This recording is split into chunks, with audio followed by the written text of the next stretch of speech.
Indian രാജ്യം ഒരു ക്രൈസിസിലാണെന്നുള്ള നിലപാടാണ് എനിക്കുള്ളത്. അപ്പോൾ ഇന്ത്യ ഭരിക്കുന്ന ശക്തികളെ സംബന്ധിച്ചിടത്തോളം അവർ വിജയിക്കാനായിട്ട് പോകുന്ന ദിവസമാണ് ജനുവരി 22. അവരുടെ എന്താ പറയുക വിജയക്കൊടി പാറിക്കുന്ന ദിവസമായിട്ടാണ്.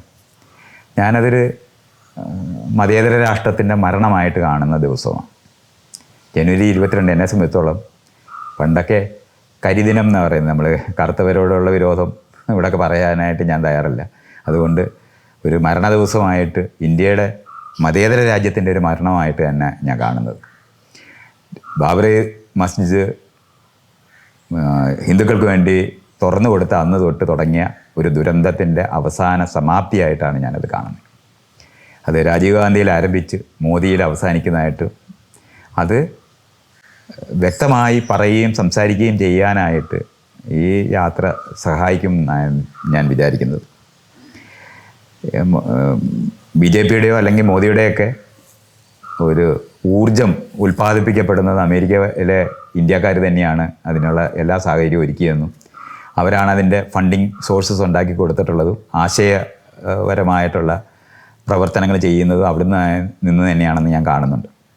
അതുകൊണ്ട് ഇനിയുള്ള കാലം അതിനെ എതിർക്കുക, അതിനെ ആശയപരമായിട്ട് എതിർക്കാൻ എത്രത്തോളം കഴിയും എന്നുള്ളത് അവരുടെ മടയിൽ ചെന്ന് നിന്ന് തന്നെ സംസാരിക്കണമെന്ന് വിചാരിക്കുന്ന ഒരു സ്ഥലമുണ്ട്. അതാണ് ഒരു പ്രധാനമായ കാര്യം. അതുപോലെ തന്നെ പണ്ട് ബ്രിട്ടീഷുകാരെങ്ങനെയാണോ ഇന്ത്യ ഭരിച്ചിരുന്നത് അതേപോലെ ഇന്ന് വടക്കേ ഇന്ത്യക്കാർ ഇന്ത്യ മുഴുവനും ഭരിക്കുന്ന ഒരു അവസ്ഥയാണുള്ളത്. അത് പ്രത്യേകിച്ചും കൗബെൽറ്റ് നമ്മൾ പറയുന്ന ആ ഒരു മേഖല മറ്റുള്ളവരുടെ മുഴുവൻ ശ്വാസം മുട്ടിക്കുന്ന സ്ഥലത്താണ്. ഞാൻ ബ്രിട്ടീഷുകാരുടെ തുടർച്ചയായിട്ടാണ് BJPയെ കാണുന്നത്.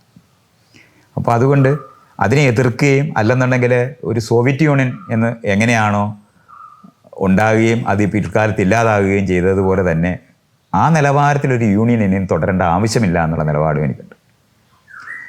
തെക്കേ ഇന്ത്യ, വടക്കേ ഇന്ത്യ, അതുപോലെ കിഴക്കേ ഇന്ത്യ, പടിഞ്ഞാറേ ഇന്ത്യ എന്ന് പറയുന്ന നിലവാരത്തിലെ വ്യത്യാസങ്ങളോടെ നിൽക്കുന്ന ഇതിൻ്റെ ഒരു യൂണിയൻ ഇനിയും പഴയതുപോലെ തുടരേണ്ട ആവശ്യമില്ല എന്നുള്ളതാണ് ഞാൻ കാണുന്നത്.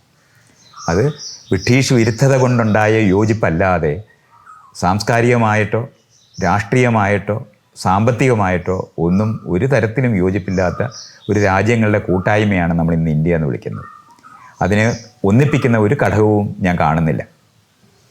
അതുകൊണ്ട് അത് പിരിയുന്നത് നല്ലതാണെന്നുള്ള നിലപാടും കൂടെ എനിക്കുണ്ട്. അതിപ്പോൾ ഇവിടെ ഇരുന്ന് പറയുമ്പോൾ ഈ കരിനിയമം എന്ന് വിളിക്കപ്പെടാവുന്ന UAPയെ ചാർജ് ചെയ്തിട്ട് വിഘടനവാദിയാണെന്ന് പറഞ്ഞ് അറസ്റ്റ് ചെയ്ത് ജയിലിലിടുക എന്ന് പറയുന്നതായിരിക്കുമല്ലോ സ്വാഭാവികമായിട്ട് സംഭവിക്കുന്നത്. അപ്പോൾ അതൊക്കെ ഞാൻ പ്രതീക്ഷിക്കേണ്ടതാണ്. രാഷ്ട്രീയം അറിയുന്നത് നമുക്ക് അത് അറിയേണ്ടതാണ്. അങ്ങനത്തെ ഒരു ദുരിതം അതിനകത്തുണ്ട് എന്ന്. പക്ഷേ അത് പറയപ്പെടേണ്ടതാണ്. അടിമകളെ പോലെ വീണ്ടും ഒരു വടക്കേ ഇന്ത്യൻ ഡോമിനൻ്റ് ആയിട്ടുള്ള ഒരു ഇന്ത്യ ഉണ്ടാകേണ്ട ഒരു ആവശ്യവും നമുക്കില്ല. ഇംഗ്ലീഷിന് പകരം ഇനി ഹിന്ദി പഠിക്കേണ്ട ആവശ്യവും കൂടെ നമുക്ക് ഉണ്ടാകേണ്ട കാര്യമില്ല. ഒരു വടക്കേ ഇന്ത്യക്കാരനും ഒരു സൗത്ത് ഇന്ത്യൻ അല്ലെങ്കിൽ മറ്റേതെങ്കിലും ഒരു ഭാഷ പഠിക്കുന്നുമില്ല. അപ്പോൾ ഇതൊക്കെ നമ്മൾ അനുഭവിക്കുന്ന ഒരു ദുരിതമുണ്ട്. ഇവിടെ ഉണ്ടാക്കുന്ന സകല ധനവും സൈഫൺ ചെയ്ത് ഈ ബാങ്കിനകത്തൂടെ അവർ കൊണ്ടുപോകുന്നൊരു സ്ഥലമുണ്ട്. ഇതിനൊക്കെ വിരുദ്ധമായിട്ടൊരു ഫെഡറൽ സ്റ്റേറ്റുകൾ രൂപപ്പെടേണ്ടത് ആവശ്യമാണ്. അതിന് പരമാവധി ശ്രമിക്കേണ്ടതുണ്ട്. വയലൻ്റ് ആയിട്ടുള്ളൊരു ആഭ്യന്തര യുദ്ധം ഉണ്ടാകാതിരിക്കേണ്ട ആവശ്യവും നമുക്കുണ്ട്. കാരണം ഇതുവരെ നമ്മൾ ഉണ്ടാക്കിയ പഠിത്തം ഉയർത്തിയതെല്ലാം തകർന്നു പോകുന്നുണ്ട്. പക്ഷേ ഒരു സോവിയറ്റ് യൂണിയൻ എങ്ങനെയാണോ പിരിഞ്ഞ് നിൽക്കുന്നത്, ആ പിരിഞ്ഞ് നിൽക്കുന്ന സമയത്ത് തന്നെ വയലൻസ് ഇല്ലാതെ തുടരാൻ അതിന് കഴിഞ്ഞിരുന്നു. പിന്നെ നാറ്റോ ചെന്ന് യുക്രൈനിൽ യുദ്ധം ഉണ്ടാക്കിയെടുത്തത് കൊണ്ടല്ലാതെ അതുവരെ സമാധാനപൂർണ്ണമായിട്ട് തന്നെ അവർക്ക് പിരിയാൻ കഴിഞ്ഞിട്ടുണ്ടായിരുന്നു. അതൊക്കെ അതുപോലെ തന്നെ സമാധാനപൂർണ്ണമായി ഒന്നിക്കാനും കഴിയും. അതാണ് യൂറോപ്യൻ യൂണിയനും കാണിക്കുന്നത്. അപ്പോൾ ഫെഡറൽ സ്റ്റേറ്റുകൾ ഒന്നിച്ച് നിൽക്കുന്ന യുക്തികളിനകത്ത് ഇന്ത്യ ഒന്നിച്ച് നിൽക്കുന്നതിനുള്ള കാര്യമേ ഞാൻ കാണുന്നുള്ളൂ.